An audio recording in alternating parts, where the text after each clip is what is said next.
हमें 4 साल हो गई। नहीं दे रहे हैं, क्या किया जाए। बहुत परेशानी है, उधार ले लेके तो हम घर का खर्चा चला रहे हैं। मेरे पिताजी कोविड में एक्सपायर हुए थे। 3 से 3.5 साल हो चुके हैं और इससे हमारी आर्थिक स्थिति बहुत खराब हो गई है। हमारा आदमी खत्म हो गया और नौकरी भी नहीं मिल रही है अभी। ना ही मुझे अब तक कोई नियुक्ति मिली है, ना ही मुझे कोई अभी वेतन प्राप्त हो पाया है। बच्चों की पढ़ाई बंद है, भागते भागते बहुत परेशान है। इनको करोड़ों मिलता है, हमें 1 रुपया देने के बाद इनके पास नहीं है। 3 दिन से हम लोग पैसे लेके आए हैं अपने अगल बगल से उधार कैसे भी करके।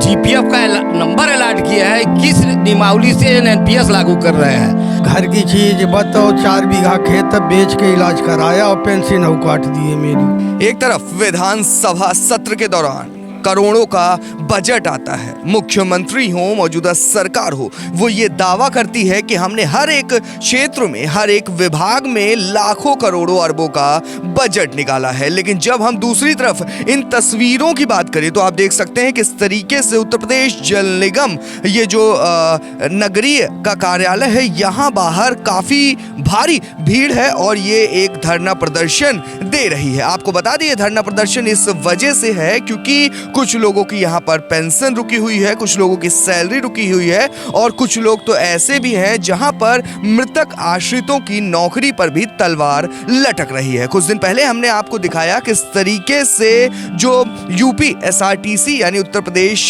का जो परिवहन निगम था, वहाँ पर भी मृतक आश्रित नौकरी के लिए धरने प्रदर्शन पर बैठे हुए थे और अब आज यहाँ भी भारी भीड़ देखी जा रही है। तो चलिए इनसे बात करते हैं और आखिर समझते हैं कि पूरा माजरा है क्या है मामला सर अनुकंपा नियुक्ति का है।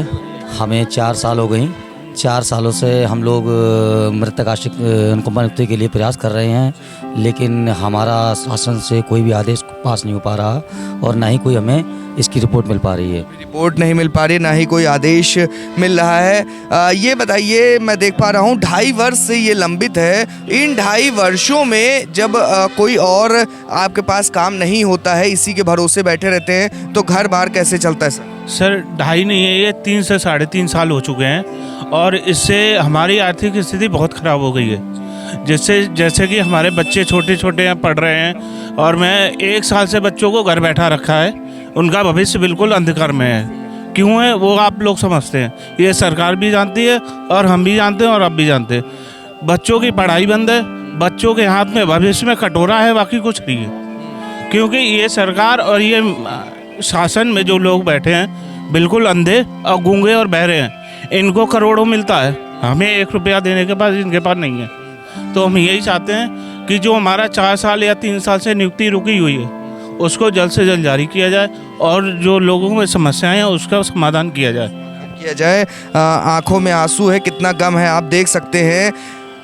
जिस तरीके से हम देखते हैं जब बजट आता है तो सरकार लाखों करोड़ों अरबों का दावा करती है कि हमने हर विभाग में इतना इतना लगभग दिया है, लेकिन हम देखते हैं कि धरनों की जो स्थिति है, जो धरनों के नंबर्स हैं, वो धीरे धीरे बढ़ते जा रहे हैं। क्या है बड़ी वजह? भैया आश्रित की नौकरी नहीं मिल रही, 3 साल हो गए हैं यहाँ। भागते भागते बहुत परेशान है, पैसे भी नहीं है, उधार सुधार लेके आते हैं साहब, बहुत परेशान है हम लोग। हम इतनी गुजारिश है हमारी, आश्रित की नौकरी करवाई जाए। नौकरी सर 3 से 3.5 वर्ष का अगर समय हो जाए, किसी नौकरी की आप उम्मीद रखो, वो पूरी ना हो, सरकार से एक तो पैसा नहीं है, दूर दूर से लोग आते हैं, किराया भाड़ा लगा करके यहाँ धरना करते हैं, उसके बावजूद भी कुछ सुनने समझने को नहीं मिलता है। क्या मानते सर, कैसे चलता है खर्चा? एकदम खर्चा नहीं चल रहा है हम लोगों के परिवार का। और सबसे बड़ा अन्याय, यहाँ 2 नियमावली लागू किया है। एक ही विभाग में 2 नियमावली नहीं चलनी चाहिए।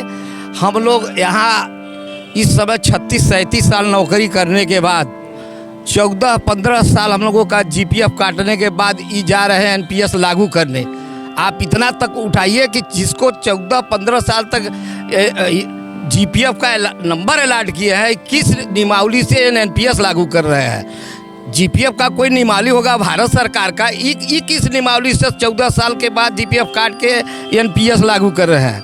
उसमें से इन्होंने आधे कर्मचारी को 2020 तक पेंशन दे रहे हैं। 2020 के बाद के जितने कर्मचारी अब रिटायर हो रहे हैं, सारी पेंशन रोके हैं। जो कर्मचारी वर्तमान में है उनका वेतन फिक्सेशन 12/4/11 से कर रहे हैं, जबकि नियमितीकरण 1/4/91, 92, 93, 95 से उसका फिक्सेशन हुआ है, जिसको 15 साल जीपीएफ अलॉट कर दिए हो, किस नियम के अनुसार उसका जीपीएफ बंद करके आप एनपीएस लागू करोगे?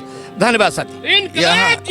यहाँ पर ये समझना मुश्किल है कि यहाँ पर ये समझना भी मुश्किल है कि हर उम्र के लोग यहाँ पर मौजूद हैं अपनी अपनी परेशानियों को लेकर। फिर चाहे वो युवा है जो मृतक आश्रित की नौकरी को लेकर परेशान है, फिर चाहे वो बुजुर्ग है वो अपनी पेंशन को लेकर के परेशान है। सर क्या समस्या है?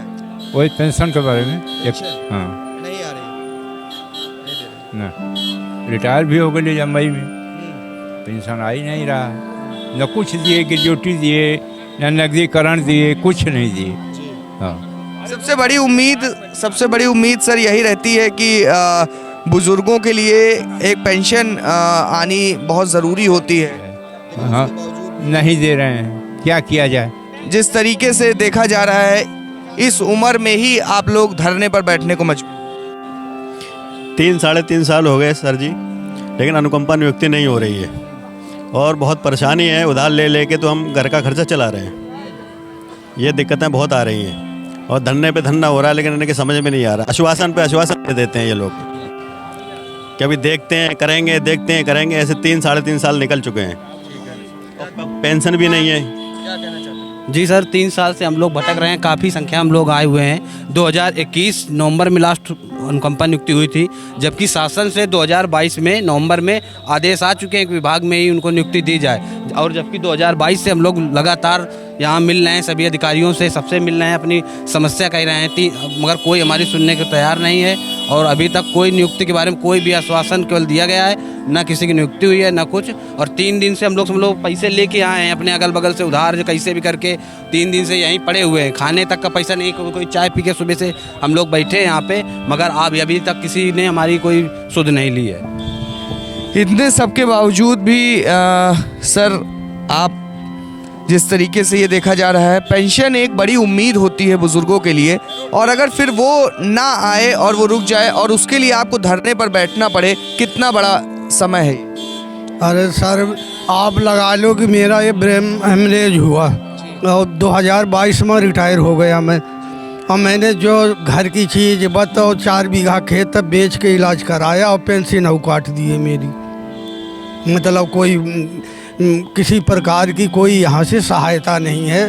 कर्मचारी मारा घूम रहा है बेचारा, कौनी मजबूरी में कैसे कैसे आ रहा है। पूरी ज़िंदगी अपनी खिपा दी है जल निगम में और आम जनता की सेवा की है। आज उसका फलस्वरूप हमें आपके सामने है क्या हमारे संग बीत रही। आप देख सकते हैं कि केवल पुरुष ही नहीं, केवल युवा ही नहीं, केवल बुजुर्ग ही नहीं, बल्कि महिलाएं भी यहाँ पर आई हुई हैं। क्या कहना चाहती हैं, क्या दिक्कत है मैम? भाई तनख्वाह सुनत कट रहता, कृषि ना मिले, कृषि ना लोकल।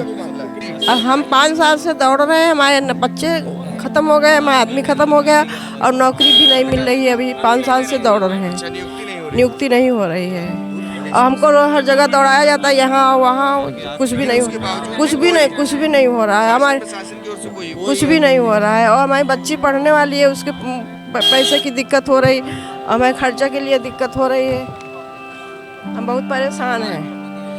ये मैं कहा था कि कोरोना काल में जो भी मृतक आश्रित कोरोना से पीड़ित हैं या कोरोना काल में जो भी एक्सपायर हुए हैं उनको तुरंत मतलब नियुक्ति दी जाए, लेकिन हम लोग 2021 में 24/4/2019 को जब इलेक्शन हुआ था और इलेक्शन में ड्यूटी लगी थी, मेरे पास आज भी इलेक्शन का प्रूफ है, मेरे पिताजी कोविड में एक्सपायर हुए थे और ना ही मुझे अब तक कोई नियुक्ति मिली है, ना ही मुझे कोई अभी वेतन प्राप्त हो पाया है। जब तक कर्मचारी काम करता है, नौकरी के बीच रहता है, तो उसे हर तरीके से काम कराया जाता है। बड़े अधिकारी जो होते हैं वो उन्हें तमाम तरीके की, फिर चाहे वो गर्मी हो, सर्दी हो या बरसात हो, वो कर्मचारी अपना समय से अपने ऑफिस पहुंचता है और काम करता है। और जब धीरे धीरे वो रिटायर हो जाता है तो एक उम्मीद ज़रूर लगाता है वो अपनी पेंशन की। लेकिन आज यहाँ पर हम देख रहे हैं, मैंने पहले भी बताया कि चाहे वो युवा हो, चाहे वो बुजुर्ग हो, हर वर्ग के, हर उम्र के लोग यहाँ पर पूरी तरीके से